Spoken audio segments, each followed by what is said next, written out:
उत्तर प्रदेश में मुख्यमंत्री योगी आदित्यनाथ मंत्रिमंडल के विस्तार की जो चर्चाएं हैं एक बार फिर से तेज हो गई हैं।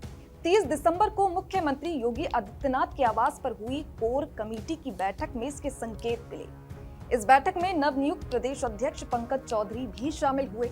बैठक के बाद पंकज चौधरी दिल्ली के लिए रवाना हो गए।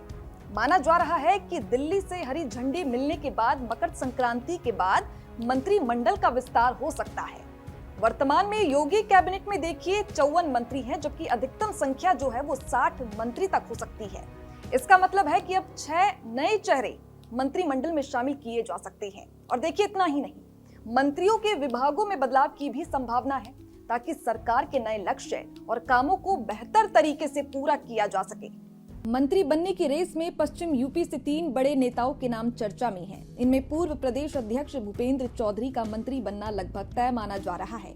इसके अलावा बड़े गुर्जर नेता अशोक कटारिया का नाम भी आगे है। इस तरह अब मंत्री बनने के लिए राजनीतिक रेस लखनऊ से लेकर दिल्ली तक तेज हो गई है। भारतीय जनता पार्टी की रणनीति में पंचायत चुनाव और 2027 के विधानसभा चुनाव को भी ध्यान में रखा जा रहा है। नए चेहरों के चयन में क्षेत्रीय संतुलन, सामाजिक समीकरण और संगठन में सक्रियता को अहम माना जा रहा है। और इसीलिए ये देखा जा रहा है कि किन नेताओं को शामिल किया जाए और किन के विभाग बदले जाएं। कई विधायक और संगठन के पदाधिकारी अपनी दावेदारी मजबूत करने में जुटे हुए हैं। भारतीय जनता पार्टी के वरिष्ठ नेताओं का कहना है कि मंत्रिमंडल विस्तार केवल संख्या बढ़ाने तक सीमित नहीं होगा। इसमें सरकार के दूसरे चरण के नए लक्ष्य और विभागों का पुनर्गठन शामिल होगा। इसका मतलब है कि कुछ विभागों के काम और जिम्मेदारियों में बदलाव किया जा सकता है। और इसके साथ ही मंत्रिमंडल विस्तार के साथ भाजपा की नई प्रदेश कार्यकारिणी का गठन भी होने की संभावना है। संगठन से कुछ नेताओं को मंत्री बनाया जा सकता है, जबकि कुछ मौजूदा मंत्रियों को संगठन की जिम्मेदारी दी जा सकती है। सूत्रों की माने तो मंगलवार को मुख्यमंत्री आवास पर हुई कोर कमेटी की बैठक में इस मुद्दे पर गहन मंथन हुआ। जैसे ही दिल्ली हाई कमान से हरी झंडी मिलेगी, 1 महीने के भीतर नया मंत्रिमंडल और नई कार्यकारिणी गठित कर दी जाएगी।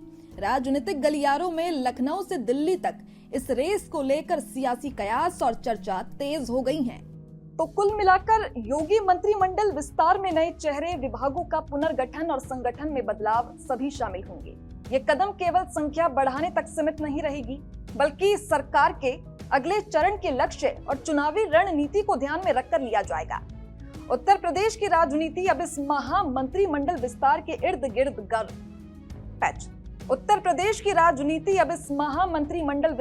इर्द गिर्द गर्म हो गई है और आने वाले हफ्तों में इस पर सभी की निगाहें टिकी रहेंगी। तो फिलहाल के लिए इस खबर में बस इतना ही। बाकी ऐसी ही तमाम खबरों के लिए आप बने रहिए हमारे साथ और देखते रहिए भारत अपडेट।